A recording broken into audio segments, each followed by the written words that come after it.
নতুন একটি ভিডিওতে সবাইকে স্বাগত জানাই।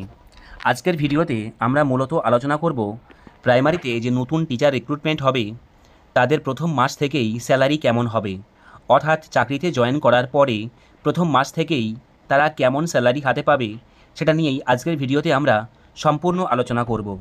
তোমাদের জ্ঞাতার্থে জানিয়ে রাখি, পশ্চিমবঙ্গে প্রাইমারি শিক্ষকদের জন্য এখন 7th পে ব্যান্ড চলছে, অর্থাৎ 7th পে ব্যান্ড অনুযায়ী তারা বেতন পাচ্ছে এবং তাদের বেসিক স্যালারি হচ্ছে 28,900, অর্থাৎ 28,900 টাকা তারা বেসিক হিসাবে পাচ্ছে। এর সঙ্গে সঙ্গে তারা আরও কয়েকটা অ্যালাউন্স পায়, যেমন সেগুলো হচ্ছে ডিএ বা ডিয়ারনেস অ্যালাউন্স, এইচআরএ বা হোম রেন্ট অ্যালাউন্স, আর এমএ বা মেডিকেল অ্যালাউন্স। এই তিনটে অ্যালাউন্স তারা পেয়ে থাকে এবং এই তিনটে অ্যালাউন্সের কিছু পার্সেন্টেজ রয়েছে, সেটা তোমাদের সঙ্গে আজকে আমি সম্পূর্ণ আলোচনা করব।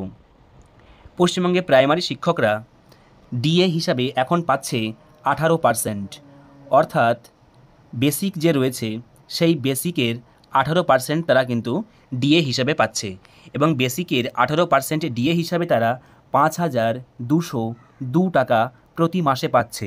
এর সঙ্গে সঙ্গে বেসিক তো পাচ্ছেই, এছাড়াও আরও একটি অ্যালাউন্স রয়েছে, সেটাকে বলা হয় এইচআরএ, হোম রেন্ট অ্যালাউন্স।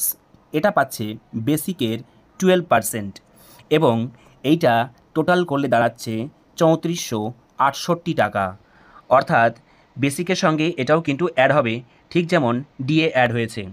এর সঙ্গে সঙ্গে আরেকটা অ্যালাউন্স রয়েছে, সেটাকে বলা হয় এমএ, অর্থাৎ মেডিকেল অ্যালাউন্স। এই মেডিকেল অ্যালাউন্স কিন্তু প্রাইমারি শিক্ষকরা 500 টাকা হিসাবে পেয়ে থাকি। বেসিক তাহলে দাঁড়ালো 28,900 টাকা, ডিয়ারলেস অ্যালাউন্স বা ডিএ দাঁড়ালো 5,202 টাকা, এর সঙ্গে সঙ্গে হোম রেন্ট অ্যালাউন্স দাঁড়ালো 3468 টাকা এবং মেডিকেল অ্যালাউন্স 500 টাকা। এই টোটালটা যোগ করে যে স্যালারিটা আসবে সেই স্যালারিটাকে আমরা গ্রস স্যালারি বলবো, আর সেটা হচ্ছে 38,070 টাকা। এই 38,070 টাকা হচ্ছে একজন প্রাইমারি শিক্ষকের প্রথম মাসেই গ্রস স্যালারি। এটা কিন্তু নেট স্যালারি নয়, এটা গ্রস স্যালারি, এটা কিন্তু ইন হ্যান্ড স্যালারি নয়।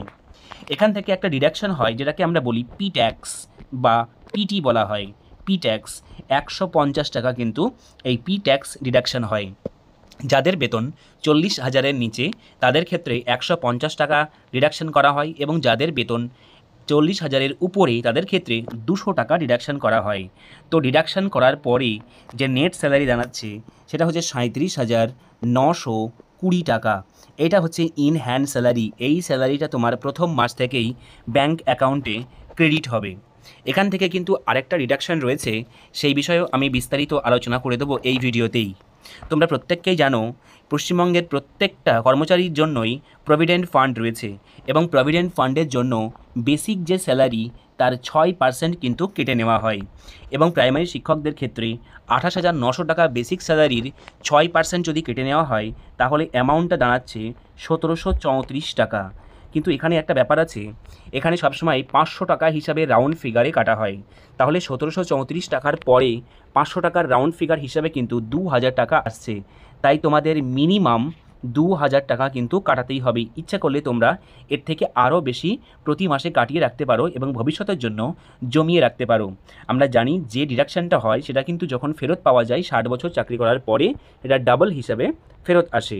পশ্চিমবঙ্গ শিক্ষকদের সাথে সাথে অন্যান্য কর্মচারীদের একটা ইনক্রিমেন্ট হয় এবং জুলাই মাসে এই ইনক্রিমেন্টটা হয় এবং সেখানে 3% কিন্তু মাইনে বাড়ে, অর্থাৎ বেসিক যে রয়েছে 28,900 টাকা, এর কিন্তু 3% বেতন প্রত্যেক জুলাই মাসে বাড়ে। প্রথম জুলাই মাসে এই বেতনটা বৃদ্ধি পাওয়ানোর জন্য তোমাকে মিনিমাম 6 মাস চাকরি করতে হবে। 6 মাসের কম যদি চাকরি হয় তাহলে প্রথম বছরের ইনক্রিমেন্টটা কিন্তু তুমি পাবে না। একটু বিস্তারিত বলি, জুলাই মাসে ইনক্রিমেন্ট হবে, তোমার রিক্রুট হলো ফেব্রুয়ারি মাসে, তাহলে ফেব্রুয়ারি মাস থেকে জুলাই মাস পর্যন্ত 6 মাস হলো না। সুতরাং এই জুলাই মাসে যে ইনক্রিমেন্টটা 3% হতো সেটা কিন্তু তুমি পাবে না। তুমি নেক্সট ইয়ারের জুলাই মাসে যে 3% ইনক্রিমেন্ট হবে ওটা তোমার স্যালারির সঙ্গে কিন্তু অ্যাড হয়ে যাবে। ব্যাপারটা নিশ্চয়ই বুঝতে পেরেছো। তো সম্পূর্ণ ভিডিওটি কেমন লাগলো অবশ্যই নিচে কমেন্ট করে জানাবে। ভিডিওটি ভালো লাগলে লাইক কমেন্ট করতে একদম ভুলবে না। চ্যানেলটিকে অবশ্যই করে সাবস্ক্রাইব করে রাখবে। আর 19 তারিখ কলকাতায় যে মহা আন্দোলন রয়েছে রাজপথে, সেই আন্দোলনে অবশ্যই আসবে এবং সমস্ত বন্ধু বান্ধবীদের সঙ্গে করে নিয়ে আসবে। আর বড় ভ্যাকান্সি যদি আসে তাহলে কিন্তু কাট অফ কমে যাবে এবং প্রায় প্রত্যেকের চাকরি কিন্তু সিকিউর হয়ে যাবে। তোমাদের প্রত্যেকের জন্য শুভকামনা রইল।